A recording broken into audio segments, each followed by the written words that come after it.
دیکھیں انہوں نے تو میں سمجھتا ہوں پی ٹی آئی کو کاف لیگ نے ختم کر دیا، اب اس جماعت میں آ کے تو ان کی رہتی سہتی حیثیت کو بھی ختم کر دی۔ یہ ڈکٹیٹرشپ کے پالتو ہیں اور یہ ہمیشہ سے جہاں بھی جاتے ہیں وہاں ایک قبضہ کرنے کی کوشش کرتے ہیں۔ سیٹ تو ان کو صدارت کی دے دی ہے پی ٹی عمران خان صاحب کے بعد سب سے بڑا مرکزی صدر بنا دیا انہوں نے، جس کی کوئی حیثیت نہیں ہوتی پارٹیوں میں، کیونکہ چیئرمین عمران خان خود ہے۔ کہ اس وقت ملک کو میاں نواز شریف کی واپسی سے زیادہ اکانومی کے چیلنجز ہیں۔ اس نالائق شخص نے آپ کی خارجہ پالیسی، آپ کی اکانومی کو تباہ و برباد کر دیا۔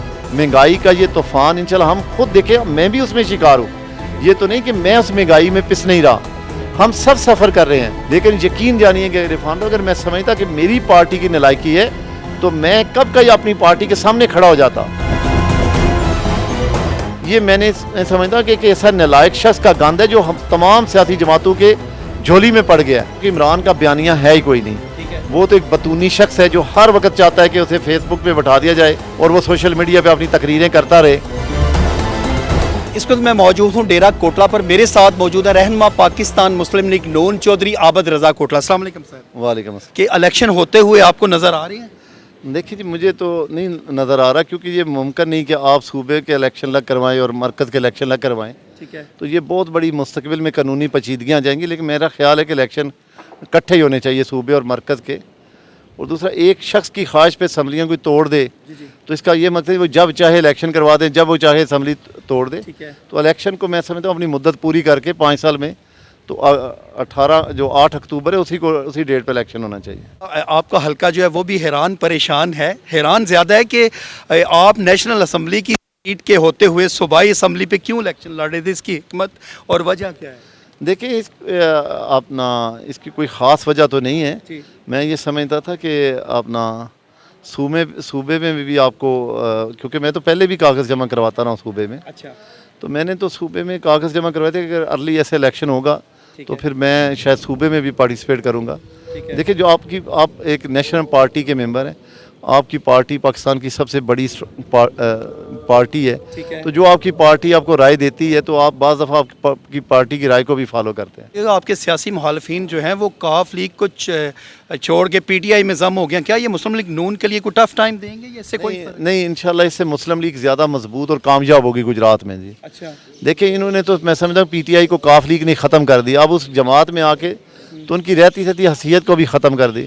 دیکھیں یہ بیسیکلی سیاسی کارکن ہے نہیں، یہ ڈکٹیٹرشپ کے پالتو ہیں اور یہ ہمیشہ سے جہاں بھی جاتے ہیں وہاں ایک قبضہ کرنے کی کوشش کرتے ہیں، تو یہ میں سمجھتا ہوں کہ ہمارے لیے یہ فسود مند ہے کہ ان کا جو ہے نا وہ پی ٹی آئی میں جانا۔ سر سیٹ تو ان کو صدارت کی دے دی ہے پی ٹی عمران خان صاحب کے بعد سب سے بڑا مرکزی صدر بنا دیا انہوں نے، جس کی کوئی حیثیت نہیں ہوتی پارٹیوں میں، کیونکہ چیئرمین عمران خان خود ہے، تو اس لیے اسے مرکزی صدر کی کوئی ویلیوز نہیں ہے۔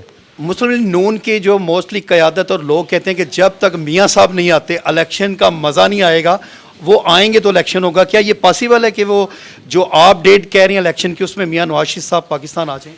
میاں نواز شریف صاحب بالکل پاکستان آئیں گے الیکشن میں، وہ اپنی پارٹی کے ساتھ، اپنے ورکروں، اپنے کارکنوں کے ساتھ کھڑے ہوں گے۔ مسئلہ یہ کہ اس وقت ملک کو میاں نواز شریف کی واپسی سے زیادہ اکانومی کے چیلنجز ہیں۔ دیکھیں اس وقت مسلم لیگ نون کی گورنمنٹ نہیں، میں یہ کلیئر کر دوں، یہ اپوزیشن جماعتوں کا الائنس ہے، ایک ایسی حکومت کے خلاف یہ الائنس بنا جسے 2018 میں سیاسی پارٹیوں کا مینڈیٹ چرا کے تو زبردستی مسلط کیا گیا، تو میں جب وہ ٹولہ فیل ہو گیا تو یہ تقریباً کہہ لیں کہ تمام سیاسی جماعتوں، تمام اداروں نے اس وقت صرف پاکستان کو بچایا اپنے نظریے کو قربان کر کے۔ تو میں یہ سمجھتا ہوں کہ اب ہماری پارٹیاں جتنی بھی ہے انہوں نے اپنے نظریے کو قربان کر کے پاکستان کے وفاق کو، اس کی صالحیت کو، اس کو چیلنجز کے اکانومی کے اس کے مد نظر صرف ایک نالائق شخص کو اقتدار سے ہٹایا ہے۔ تو جب یہ اکانومی کا بحران کنٹرول ہو جائے گا اور الیکشن کی بہار آئے گی تو انشاءاللہ میاں نواز شریف صاحب اپنی پارٹی اور اپنے کارکنوں کے ساتھ ہوں گے۔ سر آنے والا الیکشن کس طرح کا دیکھ رہے ہیں؟ جتنے مہنگائی کے چیلنجز ہیں، معیشت جو ہے وہ بالکل اپنے قابو میں نہیں ہے،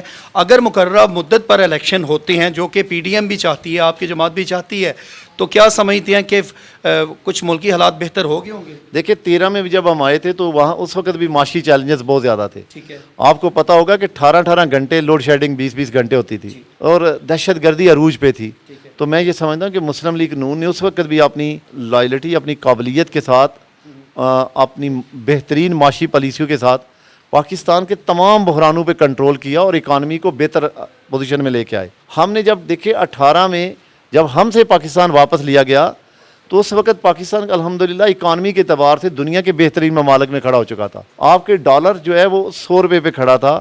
آپ کی تیل کی پرائسیں دیکھیں 65-70 پہ کھڑی تھی. آپ کی تمام چیزیں کنٹرول تھی. اس نالائق شخص نے آپ کی خارجہ پالیسی، آپ کی اکانومی کو تباہ و برباد کر دیا. ابھی چیلنجز ضرور ہے لیکن مجھے بڑا یقین ہے کہ ہماری سیاسی ساری پارٹیاں مل کے اس بحران کو جلد قابو کر لیں گی. اور مہنگائی کا یہ طوفان انشاءاللہ ہم خود دیکھیں، میں بھی اس میں شکار ہوں. یہ تو نہیں کہ میں اس مہنگائی میں پس نہیں رہا، ہم سب سفر کر رہے ہیں. لیکن یقین جانیے کہ عرفان صاحب، اگر میں سمجھتا کہ میری پارٹی کی نالائکی ہے تو میں کب کا یہ اپنی پارٹی کے سامنے کھڑا ہو جاتا. یہ میں سمجھتا کہ ایک ایسا نالائق شخص کا گند ہے جو ہم تمام سیاسی جماعتوں کے جھولی میں پڑ گیا ہے. اب اس کو صاف کر کے اکانومی کو بہتر کر کے آپ الیکشن میں جائیں گے. اور جب آپ الیکشن میں جائیں گے تو انشاءاللہ آپ دیکھیں گے کہ اس وقت مہنگائی بھی کنٹرول ہوگی اور اکانومی بہتر پوزیشن میں ہوگی. تو آپ الیکشن کروائیں گے اور الیکشن اسی وقت کروائیں گے جب تمام سیاسی جماعتوں کے لیے پلینگ فیلڈ برابر ہوگی. آپ کے سیاسی مخالفین پی ٹی آئی کا بیانیہ کیوں اتنا زیادہ وائرل ہوتا ہے؟ اس کے جواب میں پی ڈی ایم کی جتنی جماعتیں ہیں وہ اس کا جواب اتنے بہتر طریقے سے نہیں دے سکتی. کیا دیکھیں، میں پہلی بات تو کہ عمران کا بیانیہ ہے ہی کوئی نہیں. ٹھیک ہے. وہ تو ایک بطونی شخص ہے جو ہر وقت چاہتا ہے کہ اسے فیس بک پہ بٹھا دیا جائے اور وہ سوشل میڈیا پہ اپنی تقریریں کرتا رہے. میں یہ سمجھتا ہوں کہ پاکستان کی عوام کو، پاکستان کو اس وقت چیلنجز ہے خارجہ پالیسی کا اور اکانومی کا، جس کی وجہ سے آپ کی مہنگائی اس وقت 300 سے زیادہ گنا بڑھ گئی ہے. تو جب تک آپ ان چیزوں پہ کنٹرول نہیں کرتے تو آپ بیانیے پہ محنت نہ کریں، آپ بہتر کریں معیشت پہ. اگر آپ معیشت کو کنٹرول کر لیں گے، آپ معیشت کو بہتر کر لیں گے تو یہ آپ کا بیانیہ ہے.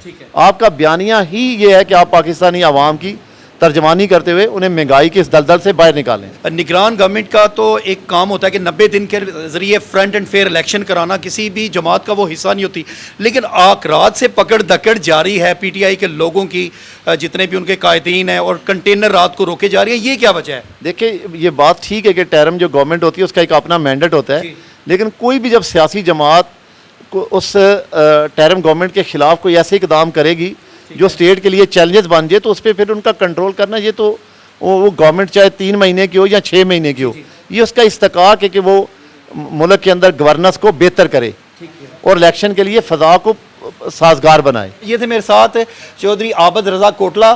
ناظرین، بہت زبردست انفارمیٹو گفتگو ہوئی، سیاسی بصیرت کے حامل شخص ہیں جی. یہ تو آنے والا الیکشن بتائے گا کہ ووٹ کی صورت میں اگلے الیکشن میں اللہ کس کو عزتوں سے نوازتا ہے. اب تک کے لیے اتنا ہی. اپنے میزبان عرفان ادریس کو دیجیے اجازت. دیکھتے رہیے نیوز الرٹ گجرات.